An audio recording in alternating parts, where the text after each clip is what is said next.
नमस्कार, मेरो नाम दिपेन्द्र नेउपाने। म चाहिँ यस युसेफ नेपालद्वारा सञ्चालित सानठिमी प्राविधिक शिक्षालयमा शिक्षालय संयोजकको रूपमा काम गरिरहेको छु। यो सानोठिमी प्राविधिक शिक्षालयले चाहिँ विभिन्न विषयमा चाहिँ सिपमूलक तालिमहरू दिएर बेरोजगार युवा युवतीहरूलाई चाहिँ रोजगार तथा स्वरोजगारमा लगाउने काम गर्छ।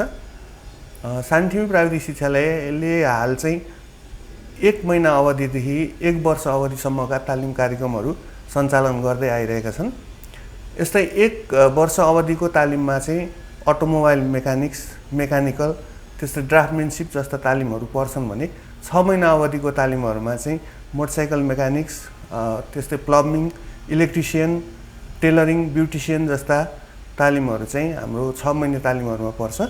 त्यस्तै 6 महिना तालिमको कुरा गर्दा हाम्रो सानठिमी प्राविधिक शिक्षालयले नेपालमै एकमात्र प्रेस सम्बन्धी तालिम दिने संस्था पनि हो। यो प्रेस टेक्निसियन, प्रेस अपरेटर सम्बन्धी हामीले तालिम दिन्छौँ। जुन तालिम चाहिँ लिइसकेपछि चाहिँ प्रायःजसो हाम्रो प्रशिक्षार्थीहरूले चाहिँ नेपाल सरकारको रोजगारीमा पनि सामेल हुने मौका पाउनु भएको छ। प्रायःजसो मुद्रण क्षेत्रमा काम गर्न चाहने प्रशिक्षार्थीहरूले चाहिँ यो तालिम लिन सक्नुहुन्छ र अहिले जति पनि नेपालमा मुद्रण क्षेत्रमा मेनपावरहरू हुनुहुन्छ लगभग 80% युसेफ नेपालकै प्रेसबाट तालिम लिएका प्रशिक्षार्थीहरू हुनुहुन्छ। यो एउटा हाम्रो लागि पनि खुसीकै कुरा हो। त्यस्तै हामीसँग अर्को 4 महिना अवधिको तालिमहरू पनि छ। यसमा चाहिँ हजुरको कुक तालिम पर्छ, त्यस्तै केयरगिभर तालिम, बार्बर यस्तै तालिमहरू छ भने 1 महिना अवधिको चाहिँ हामीसँग हेभी इक्विपमेन्ट अपरेटर तथा कफी बरिस्ता ट्रेनिङ पनि हामीले गराउँछौँ। यसरी जम्मी हामीले चाहिँ 23 वटा विषयहरूमा युसेफ नेपाल सानठिमी प्राविधिक शिक्षालयले तालिम दिँदै आइरहेको छ। अनि सानठिमी प्राविधिक शिक्षालयको चाहिँ एउटा विशेषता के पनि छ भने नेपालकै पहिलो प्लेसमेन्ट युनिट स्थापना भएको संस्था चाहिँ सानठिमी टेक्निकल स्कुल हो। हामीसँग यहाँ प्लेसमेन्ट युनिट छ। यो युनिटले चाहिँ प्रशिक्षार्थीहरूलाई तालिम पश्चात रोजगारीको लागि चाहिँ सहजीकरण गर्छ। उनीहरूलाई आफ्नो सिप अनुसारको रोजगारी को सम्भावना के हुनसक्छ त्यसको अध्ययन गरेर तालिम पश्चात प्रशिक्षार्थीहरूलाई रोजगारीमा पठाउने काम हामीले गर्छौँ। हाम्रो चाहिँ यो सानठिमी प्राविधिक शिक्षालयको जुनसुकै तालिममा पनि 1 महिना अन द जब ट्रेनिङ भनेर हामीले चाहिँ बजारमा प्रशिक्षार्थीहरूलाई रियल सिनारियोसँग चाहिँ उहाँहरूलाई त्यो आत्मसात गर्ने उद्देश्यले मार्केटमा चाहिँ कस्तो प्रब्लमहरू फेस गर्नुपर्छ भन्ने त्यो जानकारी होस् भन्ने हिसाबले 1 महिना अन द जब ट्रेनिङ हामीले चाहिँ उहाँहरूलाई पठाउँछौँ, जसले गर्दा उहाँहरू चाहिँ भोलि बजारमा काम गर्न जाँदाखेरि उहाँहरूलाई कुनै पनि प्रब्लम हुँदैन र रोजगारीको लागि पनि यसले चाहिँ एकदम सहज इन्भाइरोमेन्ट चाहिँ क्रिएट गरेर हुन्छ। त्यस्तै अब सानठिमी प्राविधिक शिक्षालयमा चाहिँ न्यूनतम शुल्कमा चाहिँ हामीले तालिमहरू गराइरहेका छौँ। यसमा चाहिँ अब तालिम अवधि अनुसार लगभग महिनाको 5500 देखि लिएर हामीसँग 12000 सम्म पर्ने तालिमहरू छ।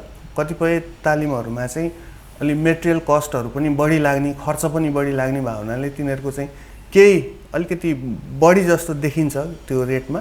तर त्यो चाहिँ हजुरको मार्केटको महँगाई अनुसार खास त्यो पनि कम नै हो। हामीले चाहिँ जस्ट यो एउटा सामाजिक संस्था भएको हुनाले नाफा नहेरिकन, हामीले नाफामुखी संस्था होइनौँ, त्यसकारणले नाफा नहेरिकन ट्रेनिङलाई आवश्यक पर्ने मेन पावर प्लस ट्रेनिङ मेटेरियल्सलाई क्यालकुलेट गरेर चाहिँ हामीले फी निर्धारण गरेका छौँ। त्यही भएर यो न्यूनतम शुल्क नै हो। त्यस्तै अब अलि टाढाबाट आउने प्रशिक्षार्थीहरूको लागि हामीले होस्टेलको पनि व्यवस्था गर्छौँ। होस्टेलको चाहिँ हाम्रो अलिकति छुट्टै कस्ट लाग्छ, त्यो पनि एकदम न्यूनतम कस्ट छ। त्यो न्यूनतम कस्टमा चाहिँ हामीले होस्टेल सुविधा दिएर होस्टेल बसेर तालिम लिन्छु भन्ने प्रशिक्षार्थीहरूलाई पनि त्यो सुविधा हामीले उपलब्ध गराएका छौँ। त्यस्तै यो सानठिमी प्राविधिक शिक्षालय चाहिँ सिटिभिटीबाट मान्यता प्राप्त संस्था हो। हामीसँग लगभग 40 वटा विषयको सम्बन्धन छ सिटिभिटीको। उहाँहरूले चाहिँ सानठिमी प्राविधिक शिक्षालयलाई तालिम चलाउनलाई अनुमति दिनुभएको छ, त्यतिवटा 40 वटा विषयको। यसमा चाहिँ अब हामीले वर्षमा 4 चोटि भर्ना खोल्छौँ सानठिमी प्राविधिक शिक्षालयमा। हाम्रो भदौ सेसन चल्छ, त्यस्तै पुस सेसन चल्छ, फागुन सेसन चल्छ र वैशाख सेसन चल्छ। यसरी हामीले चाहिँ 4 वटा सेसनहरू चलाउँछौँ। त्यसमा पनि अब हामीले सिफ्ट वाइज अब अहिले त मान्छेहरूलाई त्यति फुर्सद छैन, दिउँसो काम गर्छु बिहान चाहिँ ट्रेनिङ लिन्छु भनेर कसैले सोच्नुहुन्छ भने पनि हामीले सिफ्ट वाइज पनि ट्रेनिङ चलाउँछौँ। दैनिक हाम्रो 4 घन्टा ट्रेनिङ हुन्छ। त्यसमा मर्निङ सिफ्ट पनि हुन्छ, डे सिफ्ट पनि गर्न सक्छौँ र इभिनिङ सिफ्ट पनि हुन्छ। यसमा चाहिँ हजुरको एउटा ग्रुप भएर आयो भने चाहिँ हामीलाई पनि सजिलो हुन्छ। त्यो भयो भने चाहिँ हामीले पनि सेसन भनेर चाहिँ सेसन कुर्दैनौँ। यदि ग्रुप पुगेको कन्डिसनमा चाहिँ हामीले जुनसुकै बेला पनि तालिमहरू सञ्चालन गर्न सक्छौँ।